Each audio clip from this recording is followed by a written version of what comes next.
Picture this. A Mercedes-Benz AMG pulls up to an elite private school. Inside, a top lawyer and his 2 children. Moments later, a gunman approaches. One shot rings out. The lawyer slumps over, dead. His 8-year-old son is wounded. His daughter, unharmed but traumatized. This isn't fiction. It's the real-life story of Pete Mihalik's last moments. But why was he targeted? The answer might surprise you. Pete Mihalik wasn't just any lawyer. He was Cape Town's go-to criminal attorney. The one you called when you were in serious trouble. His client list read like a who's who of South Africa's underworld. Gang leaders, alleged extortion bosses, you name it. Mihalik defended them. But with great power comes great risk. Mihalik's connections and knowledge made him both invaluable and dangerous. He walked a tightrope between the law and the lawless. And as we'll see, that balancing act would ultimately cost him everything. The question is, was it his clients who wanted him silenced, or someone else entirely? A web of dangerous connections. To understand why Pete Mihalik was targeted, we need to untangle the web of dangerous connections he had woven throughout his career. You see, Mihalik wasn't just representing your average Joe in court. His client list read like a who's who of Cape Town's underworld, filled with names that would make most lawyers think twice before taking on their cases. Take Quinton, Mr. Big Marinas, for instance. This wasn't a guy you'd want to bump into in a dark alley. Marinas had been tried for murder, robbery, and even abalone poaching. Oh, and he owed more than 2 million rand to the South African Revenue Service. Not exactly the kind of client who pays with a check, if you catch my drift. Then there was Ralph Stanfield, the suspected boss of the 28's number gang. When the police raided Stanfield's place, they found several stolen cars. And that's just the tip of the iceberg. Stanfield's name kept popping up in firearm and murder cases too. But Mihalik's dangerous associations didn't stop there. He often worked with another lawyer, Nuruddin Hassan, on gang-related cases. Mihalik called Hassan his little brother. Sadly, this brotherhood ended in tragedy when Hassan was gunned down outside his home in November of 2016.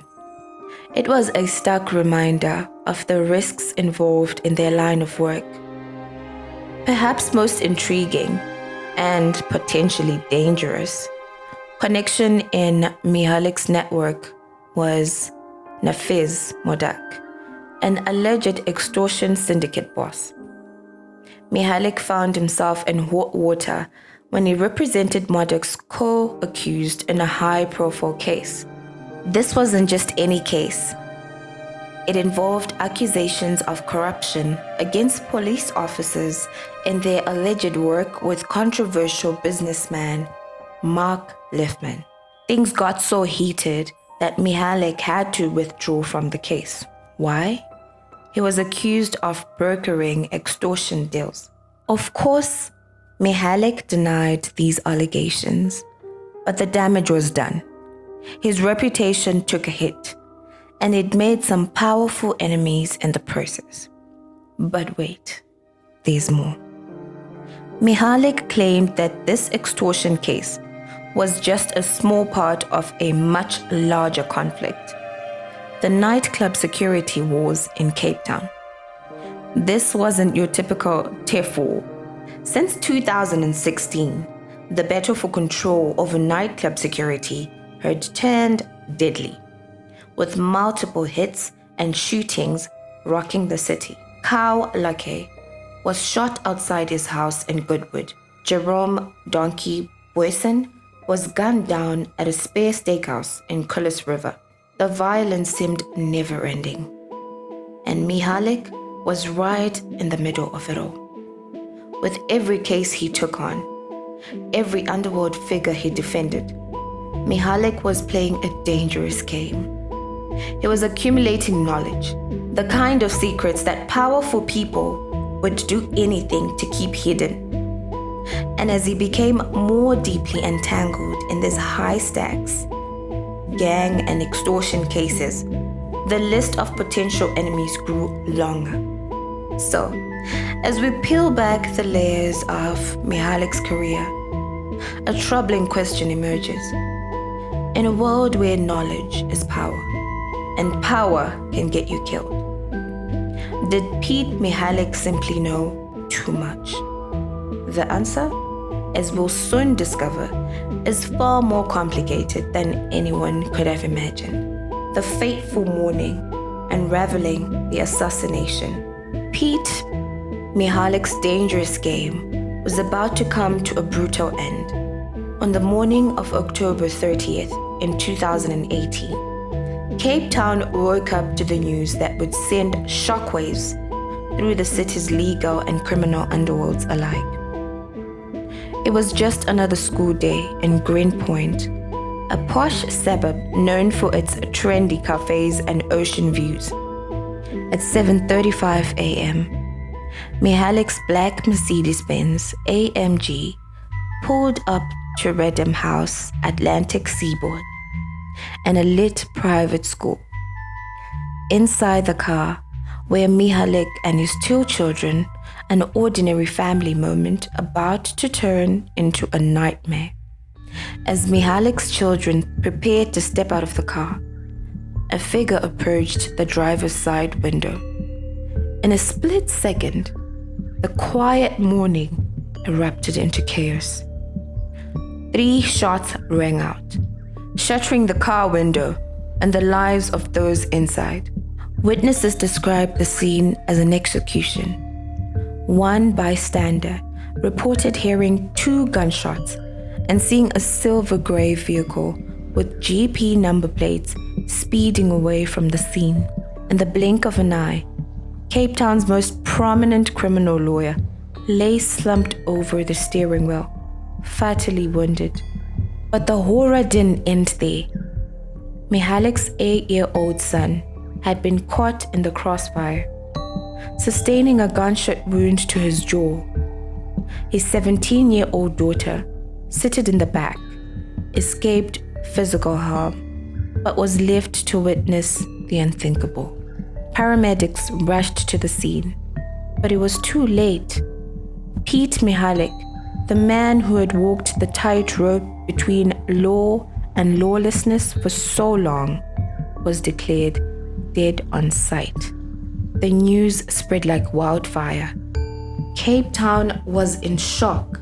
How could such a brazen assassination happen in broad daylight, at a school of all places? The public reaction was a mix of fear and morbid fascination. If someone as powerful as Mihalik could be taken out so easily, was anyone truly safe? As the city reeled, law enforcement sprang into action. They soon identified 3 main suspects: Zalebritea, Khumalo, and Vuile Maliti. But who were these men, and what was their connection to Mihalik? The pieces of the puzzle started coming together in court. It was revealed that Biela had been dropped off just minutes before the assassination. He approached Mihalik's vehicle on foot, firing the fatal shots at close range. This wasn't a crime of passion or a random act of violence. It was a carefully planned hit. But the most intriguing detail? The assassins were paid in Kruger coins. Not cash, not Bitcoin, but gold coins, valued at 200,000 rand. It was an old school payment for an old school crime. A chilling reminder of the underworld Mihalik had been so deeply involved with. As the trial unfolded, Biela, Khumalo, and Maliti were found guilty of Mihalik's murder, 2 counts of attempted murder, and unlawful possession of a firearm and ammunition. Justice had been served, at least on paper. But even as the courtroom drama came to a close, the questions surrounding Mihalik's death only seemed to multiply. Who had ordered the hit? Was it one of his dangerous clients, or someone else entirely? And what secrets had Mihalik taken to his grave? The assassination of Pete Mihalik wasn't just the end of a man's life. It was the violent conclusion of a story that had been years in the making. A story of power, corruption, and the dangerous game of knowing too much. But as we're about to discover, the story doesn't end here. In fact, the most shocking revelations were yet to come. While Pete Mihalik's professional life was filled with danger and intrigue, his personal life was marked by tragedy long before that fateful morning in Greenpoint. You see, beneath the tough exterior of Cape Town's most formidable criminal lawyer was a man grappling with loss and trying to hold his family together. Years before his assassination, Mihalik had already experienced a devastating blow. His wife had passed away, leaving him a single father to 2 young children. This personal tragedy added a layer of vulnerability to a man who seemed invincible in the courtroom. It's a stark reminder that even those who dance with danger aren't immune to life's cruel twists. But Mihalik's story isn't just about the man himself. It's about the innocent lives caught in the crossfire of his dangerous world. His children, already dealing with the loss of their mother, now found themselves at the center of a violent storm. The morning of the assassination, Mihalik's 8-year-old son was shot in the jaw, a physical wound that mirrored the emotional trauma inflicted on both children. His 17-year-old daughter, though physically unharmed, witnessed the unthinkable, her father's murder right before her eyes. The impact of Mihalik's death on his children is hard to overstate. In an instant, they lost not just their father, but their sense of safety and normalcy. The school run, once a mundane daily routine, became the scene of their worst nightmare.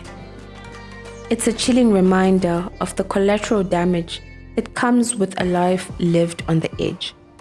Mihalik's position as a top criminal lawyer meant he was privy to countless secrets. He knew things about powerful people, things that could destroy reputations, end careers, or worse. In the world he operated in, knowledge wasn't just power. It was a liability. Remember those bodyguards Mihalik had? They were a testament to the constant threat he lived under. Yet on that fateful morning, they were nowhere to be seen. Was this a simple oversight, or was there something more sinister at play? There are whispers of hidden information, details that could completely change what we think we know about Mihalik's assassination. Some say it's connected to the trial of alleged extortion, syndicate boss Nafiz Modak. Others point to rival gang leaders or disgruntled clients. The truth? Well, it might be stranger than any theory we've heard so far. The trial of his killers unfolded like a crime thriller, revealing a plot as calculated as it was brutal. As the judge handed down life sentences, you'd think the case was closed. But in Cape Town's underworld, nothing is ever that simple. Questions lingered, theories multiplied. Who really ordered the hit and why?